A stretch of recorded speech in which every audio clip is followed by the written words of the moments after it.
Again, welcome to another edition of Dialogues with Asian Pathfinders. I am Pallavi Ade. We are the co-founders along with Shreyas Deshmukh of Asian Pathfinders. We started last year. And today we have a very, very interesting discussion. Uh, I think, something I am really looking forward to actually hear Kamshi, Pooja, Mansi, and Proma given their different varied work on this subject of political journey of Indian women. So before we go to the session, just a brief about Asian Pathfinders.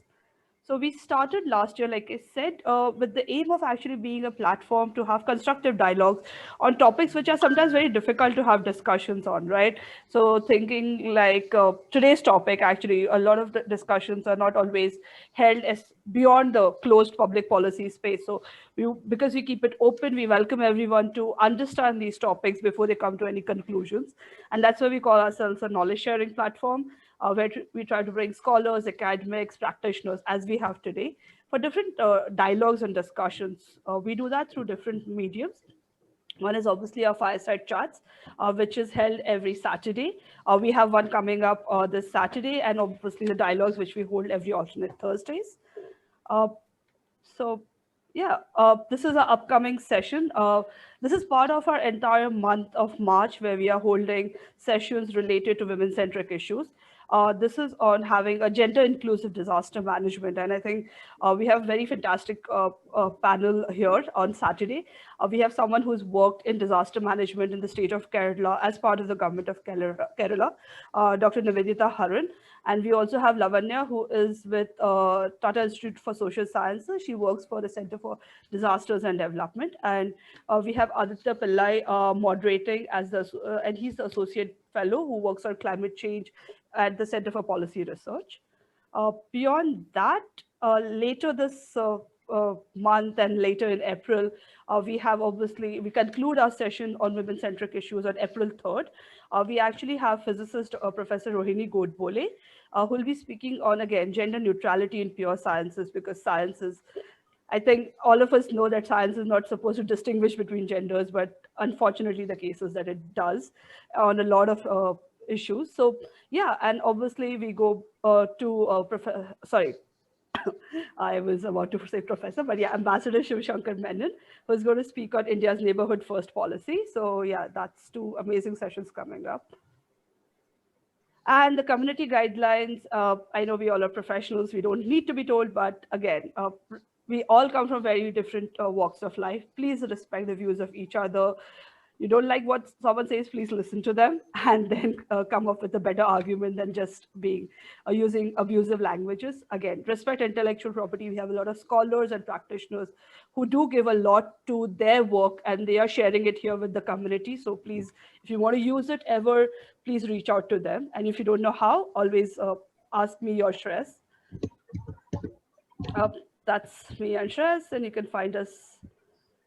So about today's session, obviously Proma, who's our moderator, is going to introduce the speakers. But before that, I'll introduce Proma. Proma is currently a PhD candidate at the Dublin City University's School of Law and Government under the EU Marie Curie ETN Global India Project.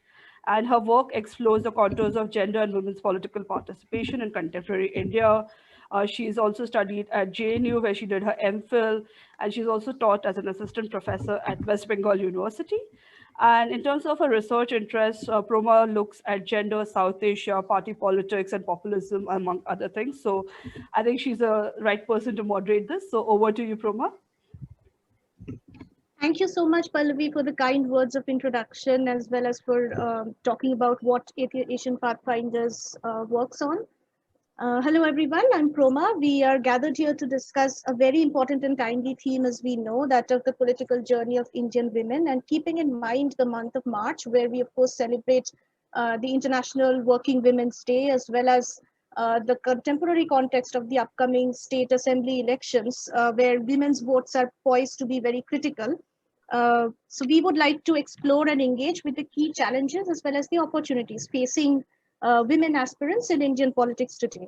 I would like to thank the founders of Asian Pathfinders, Pallavi and Shreyas, of course, for organizing this much needed series of dialogue between researchers and practitioners. And I would also like to thank the three eminent panelists who whose presentations I'm looking forward to. While just, my 2 cents on the topic, what I thought were the key challenges and the key themes that came out when we discussed Indian women in politics. So while observing the career trajectories of women in Indian politics, we are always reminded of powerful Indian female leaders, both before independence, during the freedom struggle, and after independence. Women across ideological divides have contributed immensely in the struggle for independence, whether through nonviolent civic resistance in the Gandhian movements or through armed resistance, as we see with the revolutionaries. In post-independent India, of course, powerful women leaders such as Indira Gandhi, Kumari Mayawati, J. Jayalalitha, and Mamata Banerjee have enjoyed massive popularity during their terms of governance, respective terms of governance. And after the introduction and implementation of the reservation for women in rural and urban governance, local governance, we have seen the ascent of a generation of assertive women leaders, grassroots women leaders who continue to influence policymaking, especially by exercising their gendered policy preferences, which we have seen in different areas of research. At the same time, we see the persistence of several obstacles, formal as well as informal, uh, that continue to condition, shape, and limit women's political participation in India. Now, coming to one of these obstacles, the most obvious one is, of course, the chronic underrepresentation of women in elite levels of policy making, that is in parliament and the state legislatures. And the Women's Reservation Bill, which has the potential to address much of these gaps, is currently, as we all know, languishing in the Lok Sabha, the lower house of the parliament. Related to it also, to an extent, is the prevalence of dynasticism in almost all the political parties in India, which current research has shown that it has some positive effects by way of bringing more women and people from the marginalized communities into representative bodies. But at the same time, they have a more obviously negative impact in the sense that they constrain these representations and these political opportunities within certain families. So, and there's also the need to acknowledge the varying experiences of women political aspirants belonging to different social locations. For example, Dalit women have a triple kind of a burden of caste, class, and gender uh, as categories of oppression. And this also brings us to the theme of violence against women in Indian politics. Such violence can be both physical as well as symbolic or discursive. In my own research on gendered institutional cultures of political parties in West Bengal, in the state of West Bengal in India, I have seen and I've come across these informal codes, gender norms that are derived from a very orthodox idea about, what gender roles and representations should be. And these codes also help distinguish between, what is perceived as good women and bad women, for instance, and casting the latter as the excluded within the institutional cultures of the political parties. And this happens across parties. I'm not naming any one particular party for that matter. It has happened I've seen it happen within the communist parties, within the BJP and the Trinamool Congress, and the three parties I research on. So these informal institutional cultures within the parties and several opportunities that and limitations that come for women within these parties need to be transformed along with the formal aspects like political reservations, voluntary party quotas, etc. We've seen that some parties take up. All these things need to be changed, and if we are to see enhanced representation for women, especially those coming from marginalized social locations in Indian politics. Now, without further ado, I would like to introduce the panelists and invite them to speak. So at first, we have Mansi Verma. Mansi is a lawyer and a public policy professional. She has worked with MPs for legislative analysis and research and assists civil society organizations with advocacy support. She's also the founder of Madhyam, an initiative to enable critical citizen engagement with parliament and policymaking. Secondly, we have Dr. Pooja Tripathi. She works at the intersection of policy and politics. A doctor by education, she completed her fellowship at Hopkins, Bloomberg, and Global Affairs at Yale Jackson Institute of Global Affairs. A published author and a SARC youth icon for her work with marginalized communities, she has worked extensively with heads of states and non-profit organizations and as a communication advisor. She took plunge into active politics in August 2020 with Women's Wing of the Indian National Congress as a national coordinator, outreach and dissemination. She is deeply passionate about women's representation in politics and aims to work towards finding the missing women between panchayats to parliament and getting them back. Finally, we have Kamshi Agarwal, who is a gender activist working at the intersection of gender, politics, technology, and society. She is the founder of Netri Foundation, India's first incubator for women in politics. She is an enrollee at Harvard Kennedy School, Leadership, Organizing and Action, Leading Change Program, a course offered by Professor Marshall Gans on 100% scholarship. She was the legislative aide to Member of Parliament as a LAMP Fellow. She has been awarded multiple fellowships, Citizens for Public Fellowship Fellow, Public Leadership Fellow, 2019, Shenomics Lead Like a Girl Fellow 2019, European Forum ALPAC Scholar 2020, WEDU Rising Star 2021, listed for She Creates Change Fellow 2021. She has been awarded Rex Karamveer Chakra Award, which is instituted with the United Nations. She is a trained facilitator and coach and holds a master's in urban policy and governance from TIS, where she was gold medalist, best student, and has won the best researcher award.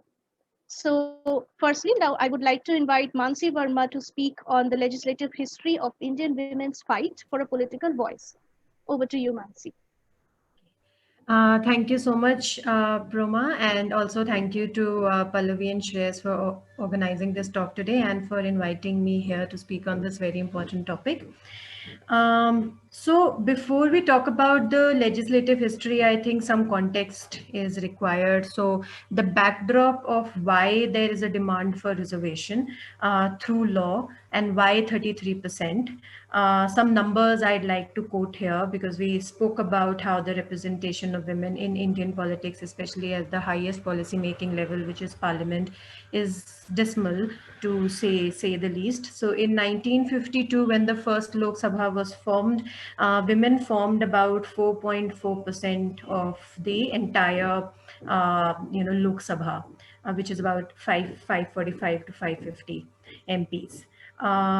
In the 17th Lok Sabha, which is going on right now, current, which was formed in 2019, from 4% over a period of 7 decades, we have only managed to inch forward about 10%, and we now stand at 14%. So the 17th Lok Sabha, which also has the distinction of having the highest number of women MPs in parliament, still stands only at 78, which is about 14.4% of all the MPs in the House. So this basically means that if things are allowed to take their own course, then it's only going to drag at a very snail pace, as we have seen from our experience in the last 7 decades. That is why if the process of mainstreaming of other genders, and right now we are talking about women, the push needs to come through a law. So that's why there has been a very consistent demand of making it mandatory through a law and not leaving it to the parties to field candidates at their own whims and fancies. Now, having said this, I'll take a plunge into the legislative history and then talk about some issues which will remain unaddressed even if we have a law on women reservation.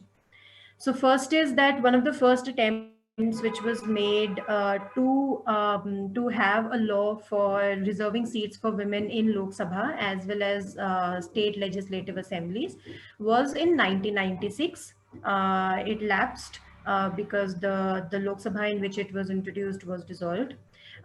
An effort again was made in 1998, again it lapsed, then 1999, again it lapsed as those Lok Sabhas came to an end. The current version of the bill, which still stands, which is the most recent version of the bill and that everyone refers to as the Women Reservation Bill, was introduced in 2008. It is called the Constitution 108th Amendment Bill. And so if you see from 1996 to 2008, what becomes very clear that it has been a bipartisan effort. So it's not one party which can be credited with the fact of trying to bring a women reservation bill in parliament. In 1998 and 99, it was the NDA government which made that effort. In 2008, it was the UPA government which made that effort. And at least as far as BJP and Congress, the two major political parties in the countries are concerned, they have consistently been promising bringing the women reservation bill in their manifesto as well, but have failed to do it so far. So as far as this 2008 bill is concerned, it was mildly successful because it managed to clear one house. So it got passed by Rajya Sabha, was then sent to Lok Sabha, and is rotting there basically. Now what this bill provides is also important to look at. So now this bill says that 1/3 of seats are to be reserved in Lok Sabha and in state assemblies on a rotation basis. And this cycle is to continue for 15 years. So the 15 years, basically, since the term of every Lok Sabha and assembly is 5 years roughly, unless it dissolves ahead of time. So 5 years. So there will be at least 3 elections which will happen over the 15-year period. In the first election, 1/3 of the seats will be reserved for women. In the second election, the next 1/3, and in the third election, the final 1/3. So over this period of 15 years, every seat would have been reserved at least once. This is what the law provides. This is how it sort of works. So there's a cycle of 15 years, and 1/3 each it reserves. It also provides reservation, since our constitution provides for reservation in Parliament, Lok Sabha, and state assemblies for scheduled caste and scheduled tribes. So this bill also provides for reservation for women from these communities within the reserved quotas for SC, STs, and at that point of time also for Anglo-Indians. As some of you might know, in 2020, the nominated seats for Anglo-Indians have been done away with. But that bill provided for it. Now, it's also interesting to look at the statement of objects and reasons of this bill. So the statement of objects and reasons of a bill basically provides the justification for bringing the bill from the government, or the rationale for the government for why it brought the bill. This statement of objects and reasons says that political empowerment of women, and I'm just reading from that, political empowerment of women is rightly perceived as a powerful and indispensable tool for eliminating gender inequality and discrimination.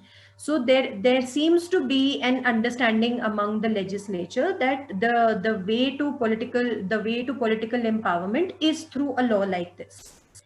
Then it also says, and which is very interesting to see, the law also acknowledges that this has been a bottom-up process, because before the legislature, before our policymakers thought of reserving seats for women at the highest policy-making level, they started from the lowest. So it was, as Proma had also mentioned, it was in 1992 when the constitution was amended to reserve seats for women at the municipality as well as the panchayat level, and that continues till today. And we have seen immense success of women, women sarpanches, women panches, women municipal councillors, etc. They have gone on to do exceedingly well. Yeah. Sorry, Mansi. Sorry. You have around 2 minutes left. Yeah, sure. I'll wrap up in that. Now, very quickly, I also want to point out that what have been some of the reasons for opposition to this bill, why it hasn't, seen the light of the day. And now these reasons are also specific to certain parties. So, like for instance, one of the most vocal opponents of this bill has been the Samajwadi Party. Samajwadi Party has been very mixed in its stand on the bill. So it says that we support reservation, but it is something that should come from the parties in the form of reserving tickets for women, and that too should be capped at 20%. And all of these are publicly stated positions of the parties, which of course keep changing over time. But this is what I could find. And also they wanted so they had their reservations with the current version of the bill because they also wanted quota within quota. So women coming from minority backgrounds, women coming from OBC backgrounds, etc. Another very vocal opponent of the bill has been RJD. And very famously, a male MP of RJD tore up a version of the bill in 2008 when it came to Lok Sabha. Another vocal opponent of Women Reservation Bill has been JDU, and their stand is also similar to what Samajwadi Party had also said, which is that it will only benefit rich and affluent women. And JDU also believe that women from affluent families will entirely corner the quota, and they will not represent the voices of women, the subaltern communities, voices of women from other communities, and so this bill is not likely to help women. Now, very quickly, I want to talk about three related issues. So this is broadly the legislative history. Now, the one of the assumption behind reserving seats is, and especially this 1/3 rotation formula, is that if a woman gets a ticket for a seat once, then they are likely to, the second time around, even if the seat is not reserved, the party is likely to give her the ticket again because she would have formed those networks, she would have made her presence felt, she would have worked for the people during those 5 years, and so there wouldn't be a need for reserving that seat the next time around for a woman. However, data shows, from data that has been collected for the last couple of decades, and this data applies generally to all MPs, so that's not segregated on the basis of gender, but this data shows that 60% of MPs do not get re-elected. So which means that 60% of the MPs only have one term in Lok Sabha and then are either not given a ticket again or get voted out. So even if you reserve, a seat for a woman once, it is no guarantee that that woman at the end of her term is coming back to Lok Sabha or the state assembly on her own terms. Second is that election doesn't translate into voice. Being elected doesn't mean that they will get to speak in parliament or they will get to participate in deliberations or their voice will get heard. For instance, in my observation of debates in parliament, I've noticed that in most major bills that are passed by parliaments, parties prefer to field their senior male MPs to speak, and women MPs are invited to speak only on relatively less important and minor bills. Especially if the topic, for instance, pertains to women or children, then is when women MPs are invited more to speak. Some exceptions here would be, for instance, NCP. NCP has very strong women voices, both in Lok Sabha and Rajya Sabha, who get fielded quite a lot to participate in debates on all major issues. Similar is the case with TMC. To some extent, also BJP and Shiv Sena, especially in Shiv Sena, I'm mentioning here only because of the fact that they have very recently, one of their MPs, Priyanka Chaturvedi, came to Rajya Sabha just last year. But in those few months, she has been allowed by the party, or rather, sorry, been fielded by the party to speak on many major issues, and she has made her presence felt. So it's not obvious that their presence in parliament is going to cultivate into development of that leadership that we are looking for from women. And finally, and I'll end with this, which is the issue of independence. So as we all know, and this is something that affects every MP, every elected political representative from a party, which is the fear of the whip. So if the party cracks the whip, you have to play to the tune of the party.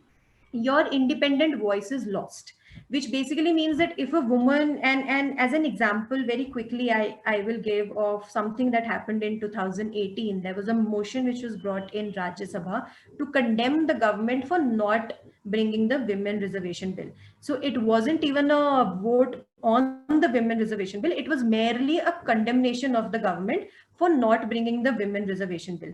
Several women MPs voted against it because they were bound by their party lines. So for instance, as an example, RJD has only one female MP in Rajya Sabha, which is Lalu Yadav's daughter, Misha Bharti. She herself did not, and despite being in opposition, she did not vote for the motion to condemn the government for not bringing the women reservation bill, because her party has been against it. So again, coming back to the point that are we, and this is something that I generally say about the whip system, and it applies to everyone. It reduces MPs to a mere number in parliament. Their independent voice is lost. And I believe, given the fact that women come with a double disadvantage, as we have been discussing here, their independence suffers more. So with these points, I'd like to rest my intervention here. And Proma, back to you. Thank you very much, Mansi, for your comments. So at first, we spoke about, how there was so much, limited progress, so as to say only 10% of the parliament, starting from 4% in the first Lok Sabha to the current Lok Sabha having only 14%, there's only a 10% jump in the number of women MPs.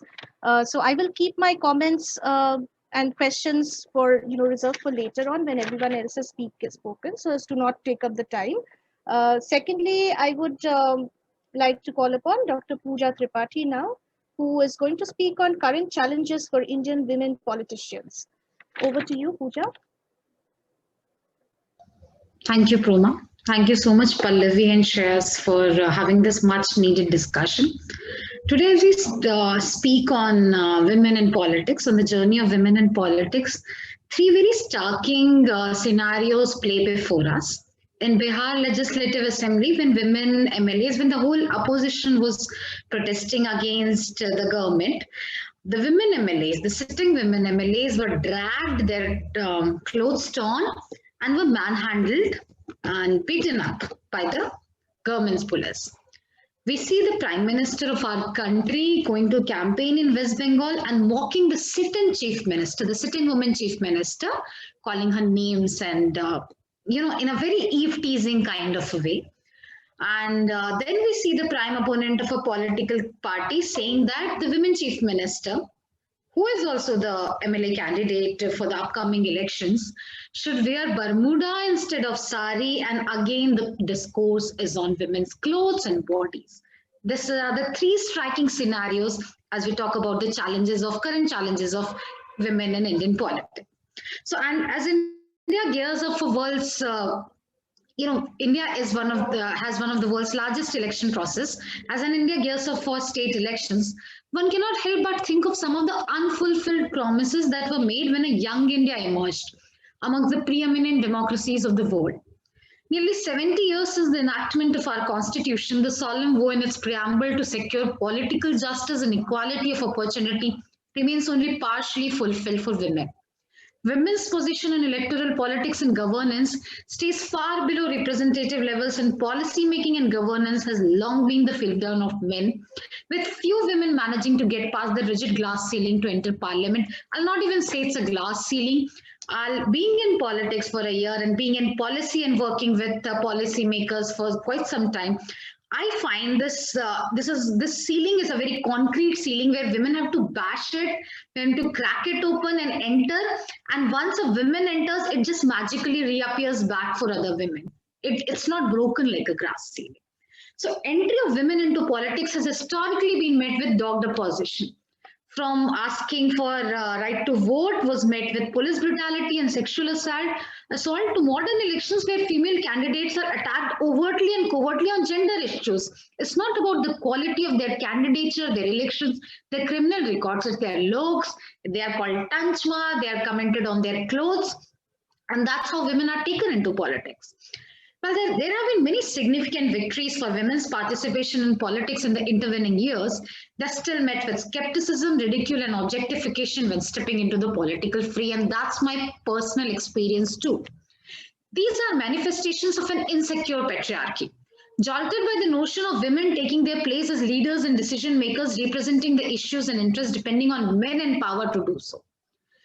As my co-panelist just explained us in very brief and very detailed, I'll not say brief, the certain laws and policies are definitely the answers. They've given the boost to representation of women in Indian politics. in 1993 by the virtue of 73rd Amendment of Constitution and Part 9 of Constitution, the Panchayati Raj institutions were given constitutional provisions. A new article was introduced, 243D, and women acquired 33% reservation in local bodies. Some states went ahead and gave women 50% reservation. So indeed, women have shown themselves to be a natural community builders with an intrinsic sense of perception, intuition, and empathy that allows them to best identify people's problem, provide adequate support, and act as nurturing leaders. I would like to quote a leader that I worked with, the present New Zealand Prime Minister, Jacinda Ardern, whom with I worked on as I was a master's student.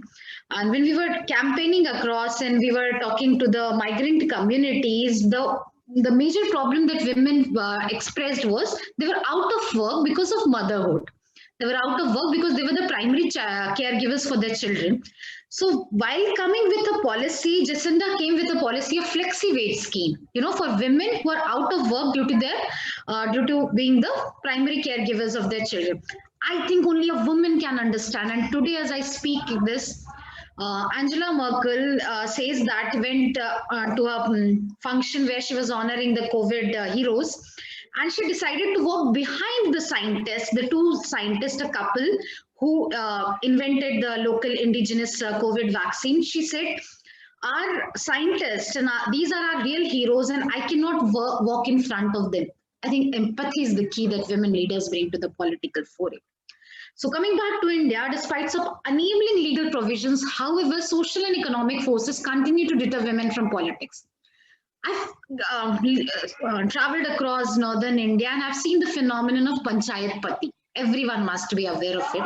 Husband or other male relatives using women as proxies and PRIs and wielding the real power as privilege. Proma, I may have some little background noise because right now I'm in the middle of Assam elections and sitting in... That's perfectly all right. And there's a child crying. I'm sitting in the middle of... Three cheers for you, Pooja, for being the woman in politics there. Yeah. Thank you. So I'll continue. In urban local bodies, I see despite women holding powerful positions from mayor, corporator, and municipal officials, they're often reluctant to provide the adequate support to such leader. Simultaneously intimidated and or antagonized by women in positions of power and responsibility. So beyond the district matters and matters related to legislative assemblies and Lok Sabha, the challenges are even more pronounced. It's easier at, I'll not say it's easier because of reservation quota. It's a little easy for at the local bodies. Political powers, all political parties, I'll say, despite being from one, with all their organizational and financial might, are far more prominent in this higher level of electoral politics.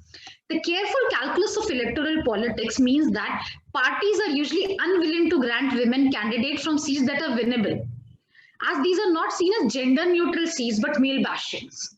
More often than not, women are given the role of second fiddle, granted candidature from uncertain seats, where the party is not confident of having a strong male candidate. When suddenly pitted against scores of male candidates without having an organizational support, women are obviously at a disadvantage, lacking tutelage that male members of an unofficial boys' club within politics often benefit from. The biggest embodiment of widespread resistance against greater female participation in political process is the consistent opposition to women's reservation bill, as was pointed out. The whole journey was listed out by my co-panelist. It was the current version was passed in Rajya Sabha. It was introduced by Deve Gowda, then Atal Bihari Vajpayee, then UPA. We saw marshals and force usage in the Rajya Sabha. We saw an MP from Samajwadi Party and RJD walking to the well of the house, snatching the bill from speaker and tearing it, and saying that only the women from a higher strata of society will benefit, or is just a thing to unmask the patriarchal mindset. The extreme resistance developed by RJD, who has a women chief minister in the form of Rabri Devi ji, is something that shocks me. Despite women having constitutional posts from speaker, chief minister, there's union minister, we had the prime minister Indira Gandhi, whose strength and unmatched decision-making ability is yet to be, achieved. And we had a women president. A venomous patriarchy continues to resist a more equitable distribution of political power. So another challenge that I'll see, current challenges which I face and which I am finding it because I'm entering the electoral fray is the question of funding. Any pragmatic observer will admit that fighting an election is a very expensive proposition in India. This crowdfunding and venture funding is a very new phenomenon. It involves crores and crores of rupees. And given the low financial power of women in society on an average as compared to men, this becomes an additional hurdle, with most female candidates dipping into the family coffers to fight this uphill battle or relying on monetary help from supporters. A new era of politics is here. We are seeing women, choosing politics over profession. I'm a surgeon. I'm a reconstructive surgeon. I've studied global affairs and policy. I could have, been on the board of development organization and non-profit organization and have a very cushy life with a corporate life. But I choose to go into the roots, grassroots to practice politics, as I say. So as political battlefields transform from the Maidan of old to online areas like social media platforms, Twitter, WhatsApp groups, campaigning has also seen a sea of change. A credible candidate should not only have an organizational background, which women find it difficult. I'll not take names here, but there was this very popular MLA of Uttar Pradesh whose father passed away, and her main concern was, the whole cadre, the whole supporters won't identify daughter of the deceased MLA as a suitable candidate. There should be a son. So I think this is what organizational support is lacking. There needs to be a digital outreach plan. It again needs money. It again needs organizational support. So that's one challenge which I like to point out. So while women representatives have historically been better qualified than male counterparts on an average, and sorry to say this to the male audience here, evidenced by the fact that in the present Lok Sabha, we have 14% representation. They lack the infrastructure and support required to harness new roles of campaign. So with all these challenges in mind, we need to have a conclusion also. We just can't keep complaining, because today as I speak as a very apolitical, very apartisan person. So passage of Women Reservation Bill will be an important step, again, allowing greater participation at the highest level of India's politics. Priyanka Chaturvedi says it's time for 50%, it needs to be converted to 50%, which looks like a distant dream. So it is important to underline and differentiate the Indian perspective on quotas from that of West, having lived in the West, having campaigned in the West. Unlike the West, where quotas are almost a bad word and a no taboo, the Indian parent has seen quota searching as, emerging as invaluable tools for social leverage. They're redistributive tools meant to, eradicate centuries of continued oppression, and without quota, without reservation, we could not have seen a Dalit woman, a self-made Dalit woman, not coming from a heavyweight political family, making up to the chief ministership of the largest Indian state. So it is, so even when once women are on the same table as men in politics, the reservation will bring them to the same table. They may continue to face the challenges mentioned. They'll not have organizational support. They'll have funding challenges. But then the first step is we need to bring the missing women in the table as the number of men. So as a dedicated campaigner of equal rights, it's important to remember that the struggle for empowerment is a very long one. While the number of women candidates as well as elected members has steadily risen, in 1991, it was when 326 candidates to 37 victors, and now we have 14% representation in Lok Sabha. So it's still far from the 50% target set by UN's SDG on gender equality. This is half of 23.45% of global average, signaling the need for continued and dedicated action on this front. So this should be definitely a non-partisan issue. I've been saying that again and again. This should be a sisterhood issue. And this should be something that comes from the men, by the men, with all political parties uniting and supporting policy changes that makes politics more representative. The promise of equality is a beautiful one and worth continuing to strive for in the face of daunting odds. So I'll conclude my talk on with the inimitable words of the late Maya Angelou. We may encounter many defeats, but we must not be defeated. I think that should be the answer to the challenges of women in Indian politics. So I'll rest my words here. Thank you very much, Pooja, for your very brave experiences, inspiring experiences that you've recounted with us, and also your, inspiring the quotation that you shared with us. Despite the huge number of challenges that you yourself have recounted that women aspirants in politics continue to face, we must hold on to that impossible hope somewhere. Yeah. So I will, of course, again come back with my questions as well as questions from the entire audience later on. But now I would like to open the platform for Kangshi with her presentation on options for women to effectively participate in politics. Over to you, Kangshi. Thank you so much, Brahma. My presentation wouldn't be as formal, I would say. But okay, here is my thought, the opening one, and I always quote it, and it is from Shirley Chisholm. She says that women's idealism and their determination, if it is needed anywhere more than any of the fields, we are talking about global boards where women should be reclaiming their position. We're talking about corporates, we're talking about industries, technology, but if it is needed anywhere, it is needed more so in politics.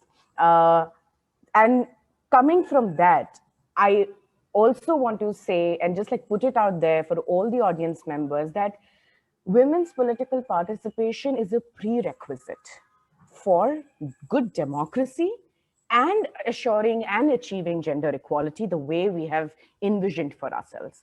There is no other answer to it. And when we say political participation, I want to, for a moment, share very recent learning that I've had in terms of how do we look at the word agency. I was in a discussion and we were thinking about what does agency really mean? Agency, and this amazing person called Anita Krishnan defined it as something as an emotional capacity to make mindful choices.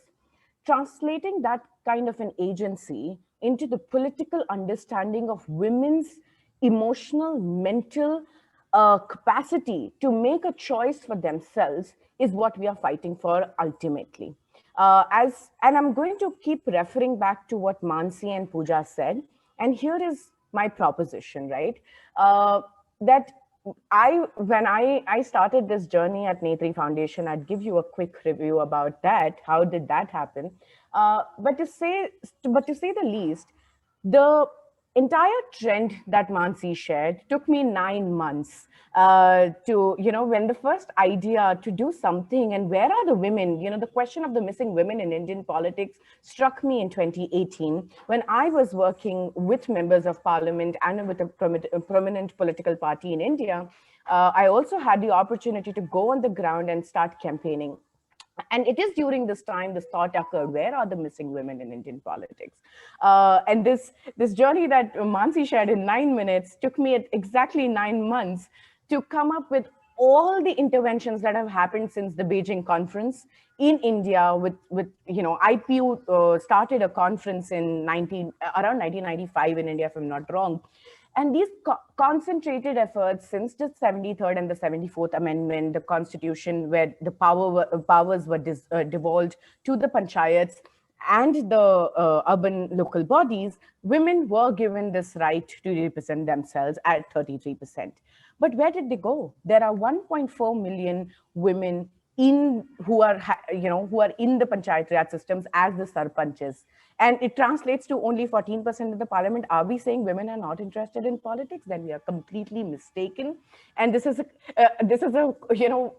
deliberate, complex procedure that has kept women and young people out of politics. I always say this is a deliberate attempt by the people who wield power to keep us out of power, to not help us with any kind of knowledge or resource when it comes to politics. There is hardly any motivation when we are growing up to become politicians. When we are in school, little girls are taught, yes, we have come from a position that women are being given that teaching in school that they have to be economically independent, and when they are taught that, politics is not an option.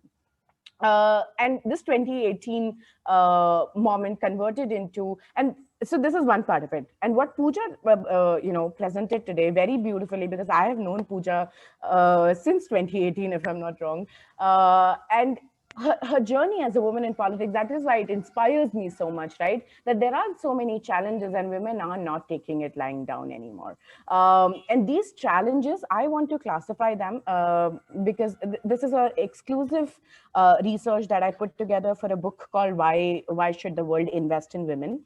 And it's published by Promundo and Womanity International. You can have a look at it. It's on Amazon. But here's the thing.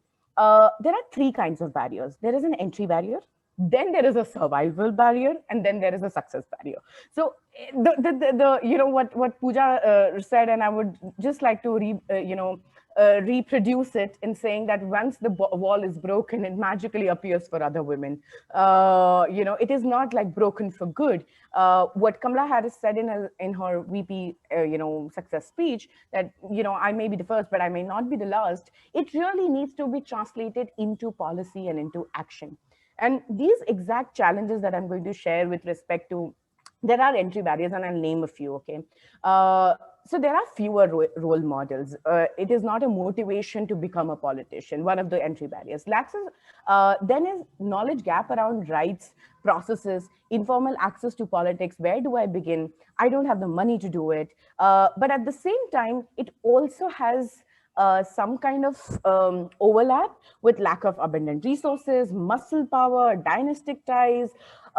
There is a problem of unfair ticket distribution, lack of networks, there is absence of role models, as I said, but this continues even when you're moving into the survival phase. In the survival phase, the problems like scrutiny, character assassination, limited media coverage becomes an issue, right? You don't see as many women getting this space. And this was a study, I think, if I'm not wrong, done by NWMI. So if you were to compare between three prominent women figures compared to the seven men prominent, prominent political figures, these three got 10% and the rest seven got 90% of the coverage, right? So you also have to fight for that right media space. Where are you getting covered? What are you getting covered for? Is it your clothes? Is it something that the way you carried yourself or the way you spoke in the parliament? And at the heart of it, there is violence. There is a lot of muscle money and misogyny. This is another report that Netri Foundation came out with when we did a whole landscaping of the barriers against women in South Asia, not only India, because we have very similar geographical and demographical composition. And this is what our report was called, Muscle Money, Misogyny, and I stick to it, that these are the three M's that we need to really shatter. But at the same time, going back to reservations that were, expected to come from the parties in giving tickets, that has consistently not happened. And right now we see that Mamata Banerjee, as usual, has taken a far plunge and given 17% tickets out of 291. She's given 50 tickets to women in the West Bengal upcoming election. The outgoing assembly is going to had 14%, and she's outdid herself. But when we look at moments like this, and this is something that Jill Verniers also argues, that this is not an overnight process. This is not a one-time decision. And exactly how Indian politics differs from the Western politics, that we do not think about creating effective ways for women to access politics. And these challenges, this journey is what motivated for the formulation of an organization like Netri Foundation, which is thought of as an incubator space where women can start their journeys, come for coaching, come for training, capacity building, mentorship, and just learn the tropes of the game, right? There can be decisions that at some point it might be a woman's choice that they don't want to be in politics, and that is completely their choice too. But to have that understanding, it has to be an informed and well thought through decision. Coming back to one more thing that say we talk about effectiveness, right? It is not only about women being effective in politics, but also how can they really be effective when they are representing the people's voices. And this is a data that has just come out in this new book, and I'm quoting from Kani Modi, who's a sitting MP. She wrote an article and she's developed a direct correlation between if the number of women in the parliament rise, it is directly proportional to the number of debates that are going to be centered around women issues, and the number of questions that were raised on women or related to women were increased. Of course, this will have to do a lot more with only siloing gender as a subject, because and to be very fair to her analysis as well, because we don't have gender mainstreaming, right? When we are going to be talking about, you'll be talking about defense, and the word woman might not even appear in the discussion. So I think I'm going to give her the benefit of doubt. If it's not even a doubt, it's the way we have the systems in the parliament when it comes up for discussion. There is another interesting thing. Political parties in India are registered as these not-for-profit kind of entities, right? Having said that, they still are mandated to protect the interests and the any kind of sexual harassment against women. One, second, they're also supposed to protect the interest of the constitution under which they take an oath to be formed. The Election Commission, as we have seen time and over again, does not mandate any political party to say, you have to have a 10% criterion of giving, this much, even the office bearership, right? That is also something that you will hardly see in parties. The Mahila wing is for women. Everything else can be for everybody else. And I don't understand, while Mahila wings are great opportunities, like a first door, like entry into a doorway. But at the same time, what we have seen is that they remain siloed in the decision-making process within political parties. Having said that, one also has to think about women politicians and women in politics. And this is where Netri's work is being focused on, that you don't only have to think about women politician again as an individual. You have to think about the whole system as an ecosystem, as a collective. And you have to think about women like Pooja, who is a arduous and a very fierce campaigner, and the strength that her leader, who she works with, or the party people that they derive from her, perhaps her empathy is being translated into the kind of campaigning that she does for the party members, right? So it is not, what we are looking at is not only saying, okay, Netri will help women contest, but no, that is okay. At the same time, we are also thinking about creating this community, as Pooja rightly also said, that the sisterhood, to be able to contest. If tomorrow I need fundraising support, or I think, say Pooja is great at campaign strategy, I should be able to reach out to her, and this cohesion of women coming together for the causes that they need to come together for. This is another very important point, that the whip thing that Mansi brought up, that when a whip is issued, you are expected not even to rise to the causes that you personally believe in, and MPs or members of parliament are reduced to mere numbers. There is a thought, and we have to think about it consistently, that how can women start coming together for the causes that affect women across, because women in themselves are not a homogeneous group, right? There will be intersectionality of political ideologies, but more so of caste, of class, of region, religion, language. And beyond that, there are some issues that will definitely affect every woman, like menstruation is going to affect every woman. It cuts across. Things to do with women's pregnancy or maternity care, they will cut across, the the spectrum of intersectionality that women come with. And there must be ways, there must be thoughts on how to put these women together to start voicing, maybe become a larger voice outside the parliament, that overall your voice do not go unheard.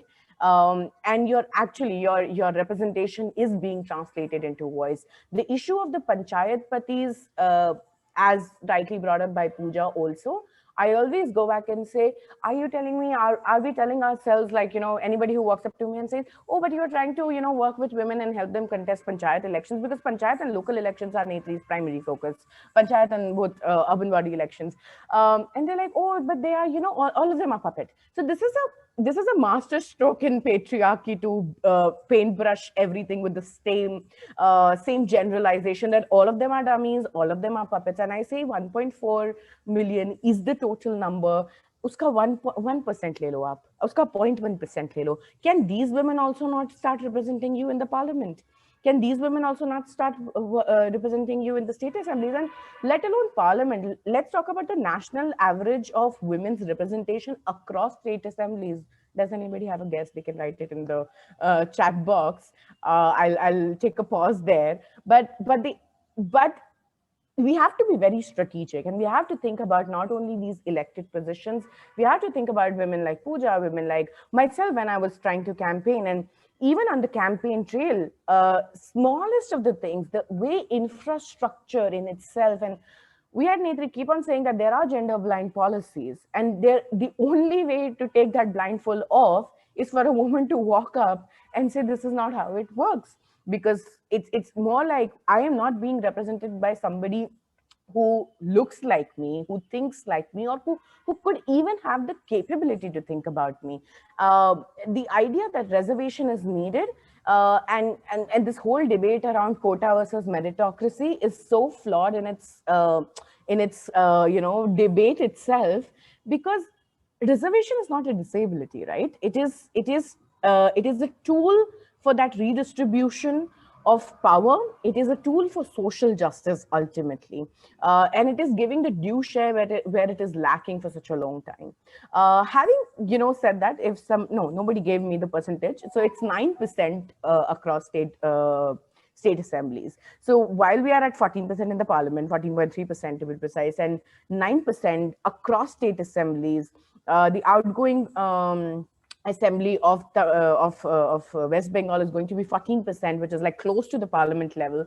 The move that Mamata Banerjee has been able to make is also a showcase or a testament to the fact that she goes out of her way to find women who will represent and who will contest and who are winnable. The issue of winnability, yeah, I'll just pause it. 2 minutes. Yeah. Yes, cool, I'll do that. The issue of winnability, we have often spoken about winnability in the sense that, I am so sorry. Okay. Yeah, we have always spoken about winnability, that women tend to be given seats which are not winnable, and still you'll see data from 1952 to 2014, at least that is the data that is available in every election, wherever women have fought. And if you'll compare the winnability between men and women, it has been higher for women.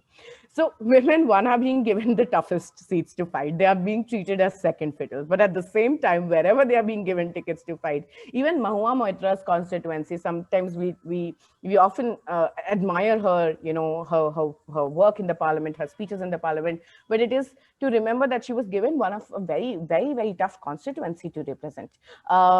Having said all of these things, coming back, as I was saying, to the idea that women need not be thought of in silos as women politicians only. There has to be an effective community and of mentors and aspirants who can work together for a woman's journey. And the journey is likely to be very individualistic for every woman. I can never prototype anybody else's journey in politics. There can be role models who I can look up to in public life and get inspired by. However, there has to be a curated way in which a woman can access her own agency in politics. So I will rest my comments there and will be open to share any thoughts. Thanks very much, Kanshi, for your very enlightening comments about the journey of what the journey actually is at an everyday level for women political aspirants in India. So I will start with Mansi, if it's all right with everyone. I'll start by giving my very small comments on each of your presentation and some questions that I had. So with regard to Mansi's presentation, it was of course very enlightening again to know about, to give a comprehensive overview about the journey of the bill. And as she rightly points out, that it was a bipartisan effort, and that picture of, Sushma Swaraj holding hands with Brinda Karat and other members of the Congress party and other parties, that was a very powerful image that, actually gave off a very positive view about, the parliament finally thinking about and listening to women politicians across parties. But we know how it went down afterwards. And, even if the current government has like a single majority in power, and it shows absolutely no effort to pass the women's reservation bill, although it has, passed several other bills, often by group majority, but we haven't seen that kind of an effort being directed towards passing the women's reservation bill, although, as we have discussed, it's part of every party's manifesto almost. So I just had one question when it came to the sub quota, and as Mansi, rightly pointed out, that there was a lot of resistance to it by parties like the Samajwadi Party, the RJD, the JDU, etc. And one of the key points was that it will only benefit rich and urban educated upper caste women. So apart from the element of misogyny and Sharad Yadav's infamous comment about bob cut women, and they hogging all the seats, the important seats, the quota. Apart from that, do you think that there was a legitimate concern about urban educated women, upper caste women not being able to represent rural women, Dalit women, working class women for that matter? So that's just my one question.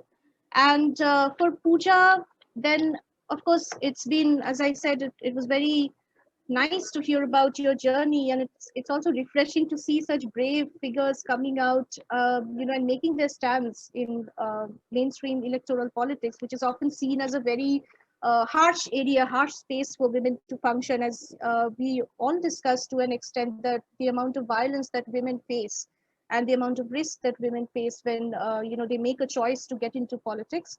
So I was just wondering if you could maybe share with us some of your personal experiences during campaigning, for example, like in your current campaign, as you say, in Assam, perhaps, instances of everyday sexism that you've encountered, or maybe, something better, something positive from your, from the people you went out to campaign with, also the voters, how they approached you maybe.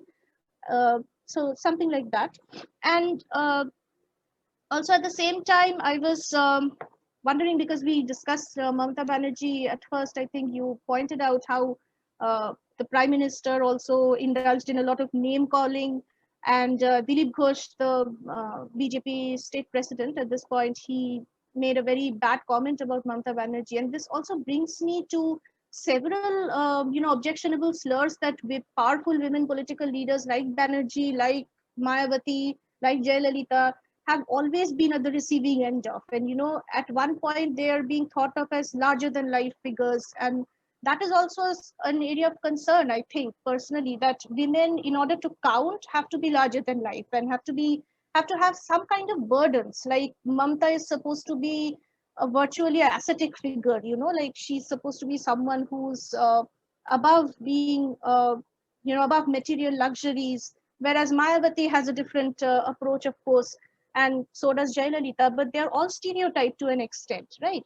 So, I mean, I just wanted to point this out, that this particular objectionable slurs against Mamata Banerjee, I have seen that, it was not only the BJP which indulged in it.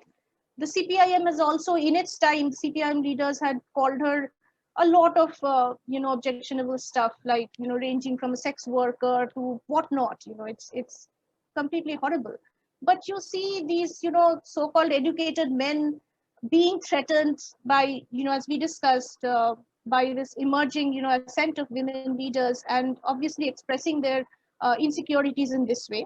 So yeah, that's just my comment on Pooja's presentation. And coming to Kangshi's presentation, I think I had a couple of questions both for Pooja and Kangshi, but any one of you, or either of you can address that. So I was wondering, you said a lot of things, a lot of very important, interesting things about what prevents women, what are the barriers, the different barriers you spoke about, entry barriers, survival barriers, etc. That women have to face at different levels of their political careers. So I was just wondering that when we speak about women's wings in different political parties, we have seen in different researchers, particularly ethnographic researchers about right-wing political parties such as the Shiv Sena, the BJP, that there is some sort of segregation of women into women's wings. Like women will only, as you said, women will only speak about women's issues, and they're effectively shunted out of the mainstream party organization. But at the same time, and this is across parties, not just right wing. Even in my area of research, I've seen that women's wings often serve as areas of training women, like the very important element of training that you were pointing out, Kangshi. Women's wings actually serve as those areas because they are relatively, I would say, relatively democratic in a way, because most of our parties in India are quite infamously, there's a lack of intra-party democracy in most of our parties in India. And women's wings, for that matter, serve as spaces of horizontal solidarities among women activists, for that matter. And that brings to my second question also, that, what about this transition between women in social movements, political movements, and then into active, party politics, if there is a transition that is. So as an example, I can say that, women belonging to the All India Democratic Women's Association, the Left Front affiliated, CPIM affiliated ADUA association, they often engage very actively, in issues like the anti-dowry campaign, anti-rape campaigns, etc., going out of their way campaigning in terms of social issues. But also, some of their women members go and join the Politburo, although fewer in number. But, again, you see that there is this challenge that, fewer women are inducted from movements to mainstream party organizations, although we see that movements are breeding grounds for leaders, potential leaders, etc. So that was just my 2 cents on it. And maybe if you want to respond to this, or maybe you want me to take up other questions at this point from attendees, or do you want to respond to this and then maybe we can go into other questions? It's up to you.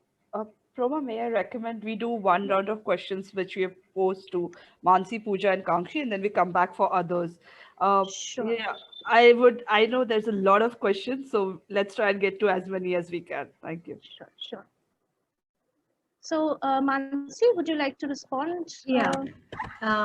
Yes, Proma. So very quickly, the 2008 bill does provide for reservation for scheduled caste and scheduled tribe women within the quota for SC/STs. It doesn't it cannot provide for reservation for OBCs or minorities, because even that category hasn't been identified as a reserved category, even generally. So there aren't any reserved seats right now for OBCs in as far as parliament and legislative assemblies are concerned. So it cannot have a sub quota for women as part of that. So that has been sort of like the argument that has been made. It was suggested to include in the bill that as and when Parliament decides to provide a quota for or to provide reservation for OBCs in seats in Lok Sabha and state assemblies, as and when that happens, at that point of time there can be seats reserved for women as well. However, having said that, on your second question, which you said that whether I believe if affluent women can represent all women voices or not, my only take on that would be that right now we have men representing women in parliament, quite frankly, and we are okay with that. Every MP who is elected is representing everyone in their constituency. Women MPs are not being sent to parliament to only speak on women issues. Let's be very clear on that. Because we have this kind of an expectation, that is the reason that political parties only ask women MPs to speak on women issues. On all other policy issues, its senior male MPs who are leading the debate and discussion. So let's be very clear on that. If a woman MP goes to parliament, goes to legislative assembly, she is representing the voice of lakhs of people of her constituency who have voted her there, and she will represent their voice irrespective of her gender. So this is all that I want to say on this. Sorry. Sure. Thanks very much, Mansi, for your comments and recommendations. And so maybe Pooja would like to answer the question that I raised, and then we'll go to Kanchi. I'll rephrase. I have a very short, bad memory loss. So you talked about personal experience based on political voice. So I'll answer that first. So this is a very recent experience. RSS and not RSS, Bajrang Dal people carried out a what do they say, fatwa, whatever is a Hindu counterpart of fatwa, which is bullshit, that Hindus should not celebrate Christmas at home. So I had a Christmas tree. I had a very well decorated Christmas tree, and I posted a picture of it saying that I am celebrating Christmas. I am a practicing Hindu, and you're welcome to be a part of these festivities. So I got death threats, I got rape threats. Somebody just my number was in public domain. People reached my house, and my husband is an army officer, and he asked me, "Do you need protection? Now, do you need to go and report, and do we need protection?" I said, till when? Till when do these people, till when will I rely on a male authority in my life? My husband, my relationship is my personal affair. And the politics that I'm taking against this right-wing extremism is again my political affair. So I don't want to mix up the two, and I don't want to again take up protection of a male authority in my life to protect me from these male goons. So I'm falling into that vicious trap, and I'll deal with them myself. So I complained them, I went through police station, I got those numbers tracked, whoever was giving me rape threats and everything, and came to know that they had, there was this middle-aged men who were driven by this Hindu ideology, right-wing ideology, and they had daughters, and they had a very well-functioning family system at home. So talking about violence and trolling, I'll say, or unfortunate experience. So this is kind of experience that every person in political life will have. The best part of the best way to threaten a woman is tujhe nirbhaya jaisa tujhe tera haal kar dunga. That I come across very often. Nirbhaya jaisa is a standard for threatening women. So that's one experience that I would like to share. And second question, Proma, would you repeat it? I just got lost in the volume. Yeah, sorry. So this was just about women's wings in, mainstream party organizations, and whether you think that women's wings are, have some advantage as training grounds for future leaders, or, maybe they are just ways of segregating women. Okay, I'll be very honest about it. This comes from a learned experience. So I was this Ivy League educated, returned back to India person who always thought this Mahila wing and Mahila Morcha was all about Haldi Kumkum politics. They just do kitty party politics. They do Haldi Kumkum politics. They're just there for, bringing up strength in political rally. And I have no political weightage until I joined All India Mahila Congress. So Congress has an inter-party democracy. They have an internal democracy where in Youth Congress, you have to fight the elections at the district level, at the state president level to be in the committee, and then you are promoted. So Rahul Gandhi brought this when he was the Congress president. So there are two frontals to join. There's one question in the chat box also, which I would like to. There were two frontals you can join the party through. So there's one Mahila Congress, there's one Youth Congress, and Seva Dal, which is not that active, I would say. So Youth Congress and Mahila Congress are the two ways when a young woman politician who comes from a non-political background, who decides to join the politics. So Youth Congress is election. There are elections. Again, women have to fight elections at the block and district level. No organizational support, no funding support. Coming into this official all boys testosterone club and saying that you want to be the president, even for a district or a block president, again you take a back seat. So I think there I realized, and Sushmita Dev, who's the present president of completing 3 years tenure. And the first, when Rahul Gandhi introduced the elections in Youth Congress, she decided Mahila Congress will not have elections. Women can't fight elections.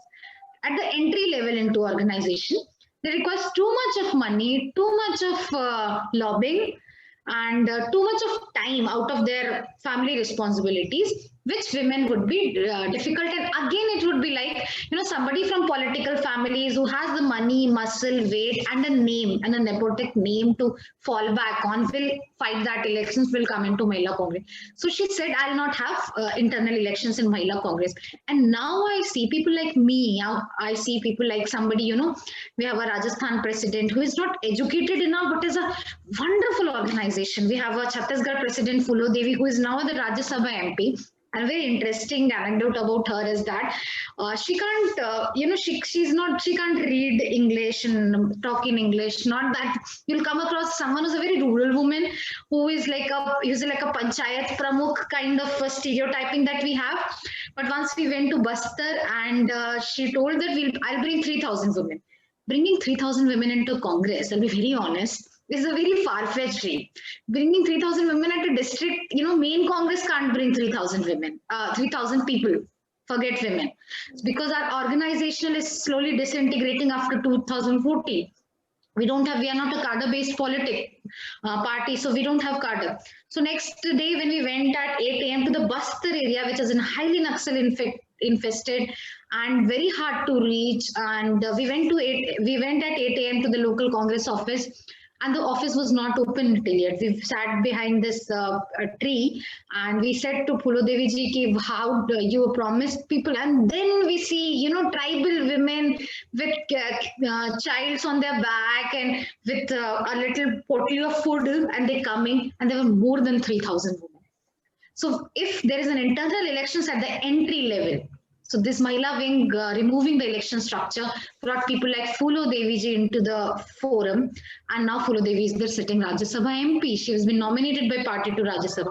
I think Mahila wing gives that entry to women in politics. So I was mistaken earlier. I was too elitist to think that it's a haldi kumkum politics. It's not. Women need to take up at the grassroots. Women need to be brought through Mahila wings. So that's my answer. Sure. Thanks very much. It's very nice to know about the internal politics of the Congress party, and nice to know that it has democracy, because usually we think about parties in India as very non-democratic, internal structure-wise, but it's political structure. We have family dominated. When we talk about the biggest challenges, when somebody from outside, when we talk about reaching that wall, concrete wall that I'm talking, somebody, it's not just about panchayat pati.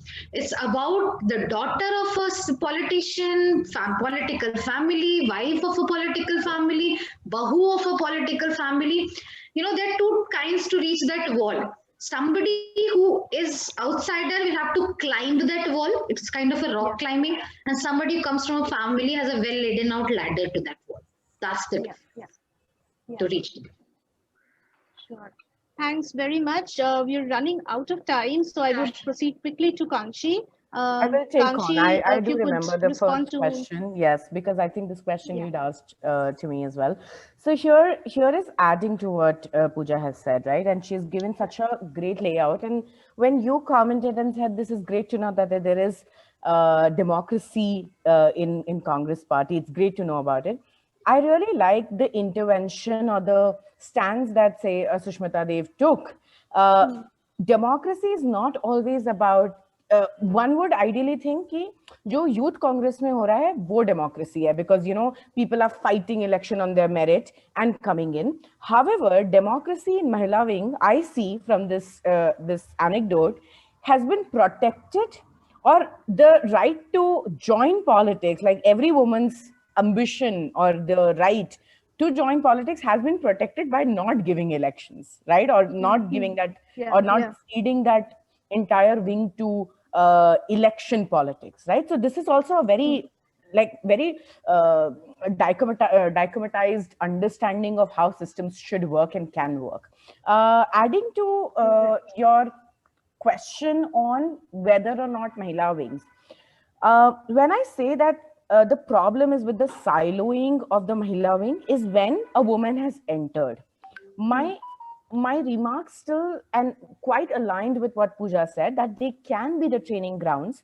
More than training, I don't know exactly if there is a formal training structure and how many parties actually take it up seriously. A lot will say that, you'll get the training, but the training is by practice. And in politics, nothing is by theory.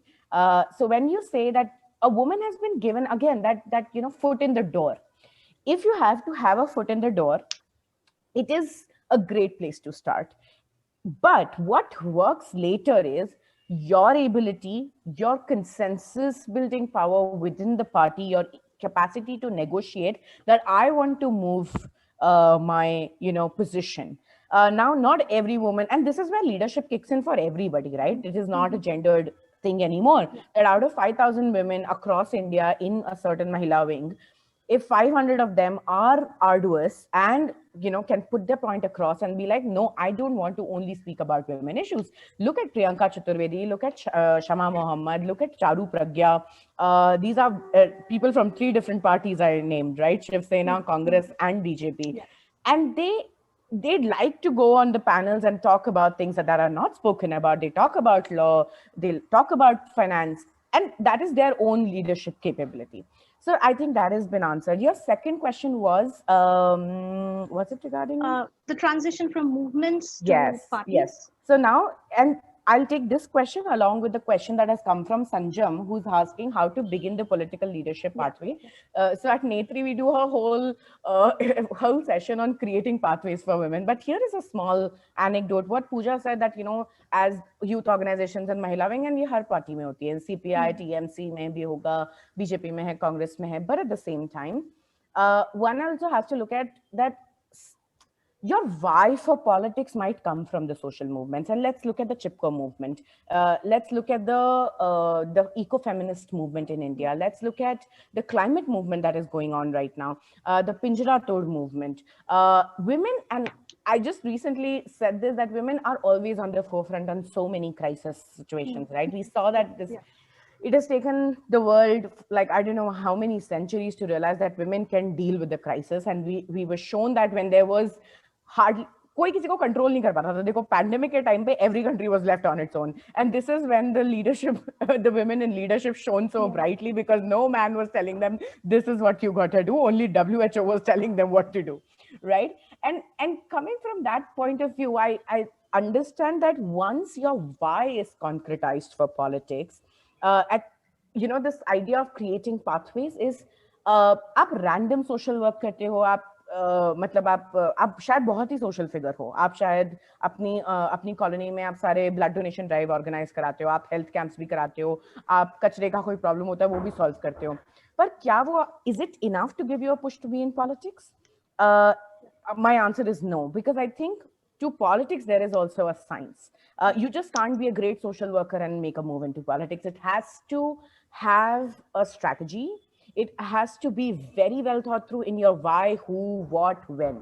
And this laying out of the 4 W's and the Simon Sinek's golden circle, the why and the how and the what of politics is what is the scientific approach to politics, right? And these can be small entry points. You start local work, you start, going to a corporator's office. These are very small things that I usually tell women, that go volunteer with a campaign, just do it for fun. You don't have to, commit yourself and your life to that. Try it out and just be brave about it, right? Because let's see what will happen. So this understanding that politics is not random, this understanding that we do not underestimate the voters. They know what they are voting for. We sometimes feel that they fall for the sops, but that is again another debatable issue. Having said that, your politics has to be very, very, as I say, embedded in your why, and that inner work needs to be done first. Right. Perfect. So yeah, I mean, it's. Sorry, if I may, just because I think we have about 5-7 minutes. So before we go for the last round of questions, I know Asha Rani ji wanted to say something.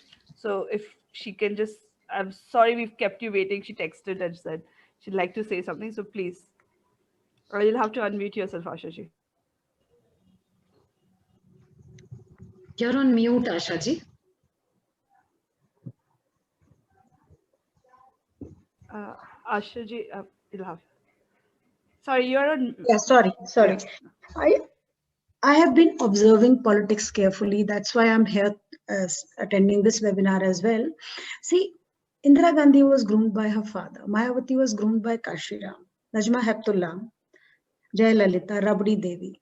These are the women who were groomed by men. And they were strongly planted in political arena by men. So they had advantage. Whereas the rest have disadvantage of men being mentors. So when we talk about options to enter politics, there are options. Aam Aadmi Party, I was the co-convener in Uttarakhand for Aam Aadmi Party. They have a constitutional right given to women to be there in the committee. No committee is complete without a woman there. Be it a state level, be it a block level, be it any level. But what happens? What happens when they win an election, they are not made ministers? This young girl in Delhi, such a bright girl, why that block we can't clear? मेरे ये समझ में नहीं आता. Why can't we fight cumulatively at that level? Like Pooja said about being the Mahila wing in Congress being democratic. Direct entry आ रहा है. Fulo Devi जी का example दिया. I had the good luck of meeting Pragya Thakur long back. Pragya Thakur told me, Asha ji, आप Mahila Congress join कर लो. But at the end of the flight, she said, you are not fit for Mahila Congress. You go in mainstream. The powerful women, the aggressive women, the women who can call a spade are not welcome in Mahila wings. So you understand, this is such a dilemma, you know, this is such a vicious circle for women. I've been in active politics for 6 years, but I withdrew because my sensibilities did not fall in line with the culture of politics. How do we train incubation cells? They are only reaching to the urban women. They are not reaching to the urban women, to the rural women, and they are more powerful, more fearless of any personal attack on them or anything which we as educated women are scared of. They are very, very fearless. I have worked with women, tribal women and rural women. So how do we platform these educated class, what 30 of us are sitting in webinar, how to launch these women who stop at Sarpanch level? In fact, in She Leads also, I was very vocal about training Sarpanches to be MLAs and then MPs. So we need to have a launchpad, Kankshi, the incubation cells at rural level to transform the Indian political scenario. This is a very, very practical advice to all of you. I think in age-wise, I have seen, I have a lot of, gray and a lot of exposure to the dusty roads of India. So my humble request to all of you capable people here is to provide a platform at a vernacular language level, which doesn't have a sort of, we reach that level and mind it, 10 years, this is 70 years journey. We have one Indira Gandhi, one Najma Heptullah, one Mayawati. 10 years, girls and boys, if we reach the rural India, we will have 33%, more than 33% women in India. That's the roadblock. That is my observation. Thank you so much, because hearing you, and I also woke up to your call in the morning. तो ये जो आपने बोला है, because I think मैंने और पूजा ने भी इसके बारे में बात की. I'm just like taking it from you. Me and Pooja have spoken, क्योंकि नेत्री की भी शुरुआत जो हुई थी वो 4 गांव एकदम रायबरेली, बरेली, छोटे-छोटे गांव से हुई थी. और अभी of course मतलब मैं तो बोल रही हूँ आप spokesperson बन जाओ please. No, but I'm very, very. मुझे बहुत जूते पड़े हैं. 2014 के चुनाव में हमारे परेड ग्राउंड में रोज सभा होती थी, ओपन सभा होती थी. भाजपा और कांग्रेस वाले मुझे बहुत जूते मारते थे. ये आप में एक टाइग्रेस आ गई, फिर अपना कार्ड देके जाते थे, बहन जी हमारे पास आ जाओ. So that is still going on, So what I'm saying, this is my practical suggestion to all you capable people, Pallavi, Pooja, Proma, Kankshi, and everybody I can see on the screen. Shreyans is listening very carefully. ये चीजें हमें grassroots level पे करने से 10 years from now, if we are in a classroom like this, we will achieve some statistics. We can make 14% to 24% in 10 years. Mind it. I have strong conviction. I have seen those women. I have worked with them. They are so fearless. 40 years back, my own Buaji was Sarpanch of 13 villages, and what a woman she was. What a woman she was. If she was in parliament, the bill would have been already passed by. But we don't have those buajis in parliament. No? They've never reached there. I Yeah, think Sanjam is clapping. I'm clapping for my own clan. Like uneducated woman, you know, in Haryana, in a most patriarchal, caste-driven, khap-driven society, she was like a tigress. You know, so she's my role model, not Rajma Heptullah, not Mayawati. So how do I, like, my heart cries when I can't do anything for these women who are deserving and just trying to take a flight, you know. How do we do it, Pooja? Asha ji, I think Kangshi will agree. All of us who are talking in this political sphere as trying to find those missing women, both Buajis, Kakajis, and those, brave and ready to go and roaring women, desi theka ko band karwa deti thi. And those kinds of women, जिनको policy की भी जरूरत नहीं पड़ती थी. If women came and decided कि हमें यहाँ पे जचका चाहिए, हमें यहाँ जचका बचका center चाहिए, वो वहाँ पे खुलवा देती थी. So I think we need to get those women. Yes. 10 साल बाद, I'll assure you, when we'll sit and we'll have gray hairs and like you, and you'll be younger than us in your attitude. So we'll say that we are not mentored by men. We were mentored by women, and we took many panchayat leaders from rural behind. Netri Foundation brought 100 people into the legislative assemblies, and I'll bring at least five to start with, into the parliament, and then we'll sit and say that we are not mentored by women. Enough of men, enough of this bullshit. Har men, successful man ke piche, there's a woman. We'll see that every successful political woman has a bunch of women supporting her, और उन्होंने उसे आगे बैठाया, and we bring those women leaders from Panchayat. They are ferocious. They're inspiring. I've seen them. I'm working with Panchayat leaders. I came back India to work with Panchayat leaders. I think they are the real leaders. बिना किसी resource के, बिना किसी पैसे के, बिना किसी structure के, and what social capital they have. मतलब उनकी जो hold है, उनका जो कहना है, they are a Panchayat person themselves. They don't need a body even. इतना effective है. So that's how I think we'll do for it, and we are very committed to do. Kangshi will agree. Absolutely, Pooja, with you. Have your guidance, and you'll guide us, and we'll follow you, and we'll definitely do something about it. Thanks so much, all of you, Pooja, Kangshi, Asha ji. So, because unfortunately we're running out of time and we couldn't take any more questions, although we would have liked to really, because the discussion was so amazing and so inspiring. I would like to ask all three of you successively to make your closing comments and keep it brief. So, Mansi, if you would like to start.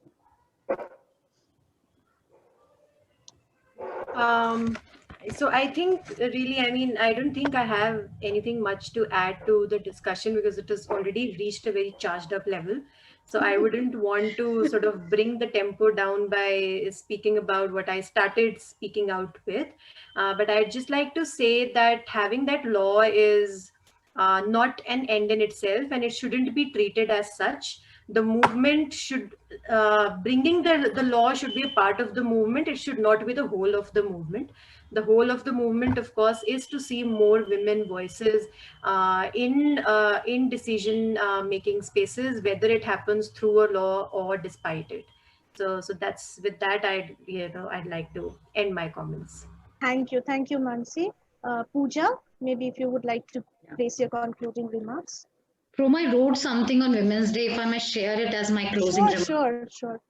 So this is in Hindi. So it's called "Tu abla nahi hai, tu sirf beti ya bahu nahi hai, tu sirf wahi purani shakti ki nayi kalpana nahi hai, tu Women's Day ka 50% discount bhi nahi, aa ढूंढे तुम्हें तू कौन है, तू sir पर रखा उम्मीद का हाथ है, तू दर्द साझा करता आदि बाहों का घेरा है, तू झूठ के शोर में सच की गूंजती हम देखेंगे वाली अकेली आवाज है, तू मरहूमों के हक में खड़े हर हिंदुस्तानी की पुकार है, तो स्टूडेंट्स के सड़कों पर आने के अधिकार की मांग है, तो प्लेकार्ड पर लिखा हर नारा हर ललकार है, तो भागती से जिंदगी में ठहराव है, तो एडवर्सिटी के अंधेरों में मुस्कुराती हुई सनशाइन है, तो टूटते को जोड़ने का भरोसा है, तो बेखौफ बेलगाम खिलखिला कर हंस, जो पहनना है पहन और दे चुनौती हर उस सत्ता को जिसने तुझे आंचल में दूध और आंखों में पानी जैसी फालतू सीमाओं में कैद कर दिया है, तू चाहे तो सब कुछ है, तू ही सब कुछ for women. Brilliant. And they're extremely inspiring, just as you are. Very inspiring words. Kangshi, if you would like to place your concluding remarks. Wonderful women have already spoken before us, and I always keep saying that it is, and this is just a personal story to say that, there have been women who have struggled before us, and if we choose not to struggle, when we have all the privilege, all the education, right now is the time. If we'll not choose to struggle, we'll be doing so much injustice to the women who have been our mothers, our grandmothers, our sisters, our friends who have come before us. So it is a collective struggle that we have chosen, that we want to, and we will make sure ki Bua, Kaki, Nani, all of them reach the parliament. And they, even if it is not parliament, by this obsession also with parliament needs to go, but also just making them effective leaders wherever they are, making sure that they are not called dummies just because they are being manipulated or wielded by men. They need to be, blamed for that. And also not only blamed, I think men need to be found as allies in the process, not as mentors. That seat can now be reserved for women, but as allies in the process who can be the biggest cheerleaders for women in their lives and also in general. I think why patriarchy can only be toppled when women gain power, because essentially patriarchy is about, disbalanced power. And when we disbalance this equation once again, we'll be able to maybe restore the balance. So that's it. Thank you very much. I hope that we have a lot of new insights and new knowledge that all of us gain through our respective interactions. And as I said, sustain an impossible hope for probably possible. Now that we have this very engaging group of people, it's also very inspiring for me personally as a researcher, because we tend to always roam around in our echo chambers and be overtly critical of stuff. But it's inspiring to see practitioners go about challenging every conventions that society has placed before us. Thank you so much again, all three of you, and other people like Asharani ji, Pallavi, and everyone who have participated, the attendees who have placed your questions, but unfortunately we couldn't address them, all of them, in this discussion. Hopefully we can all meet sometime in, once the pandemic lifts, and we can all have an in-person discussion. Over to you, Pallavi, for your concluding comments. Thank you, Proma. And again, I apologize profusely to everyone whose questions we couldn't take. Time limits, unfortunately. So as Proma said, hopefully in future we can have these discussions in person. And, as Asha ji said, actually encourage more women to be there for women in politics. It doesn't have to be a man nurturing a woman in politics. And I think we have three fantastic women who are doing a great job. And I think there are a lot more out there. So I think more power to everyone who's doing this fantastic work. And again, thank you from Asian Pathfinders to Proma, Pooja, sorry, Kangshi and Mansi for joining us today and sharing your views, and to all the participants for, with your questions. So have a good evening, everyone. And we'll see you soon for Saturday, hopefully, at our future sessions. Bye. Take care. God bless. Thank you, Bye-bye. everyone. Thank you. Thank you for coming, Asha ji, Priyanka, Mahima, My pleasure, Rekha ji. Kangshi. My pleasure. Some energy I leave all the time. You do. Thank you so Yeah. much. Yeah. I saw God bless. Mahima and Bye, Priyanka. Shriyansh. Bye-bye. Bye-bye. Thank you so much. Bye. Thank you so God much, everyone. bless. God bless. Bye-bye. Thank you, everyone. Bye-bye.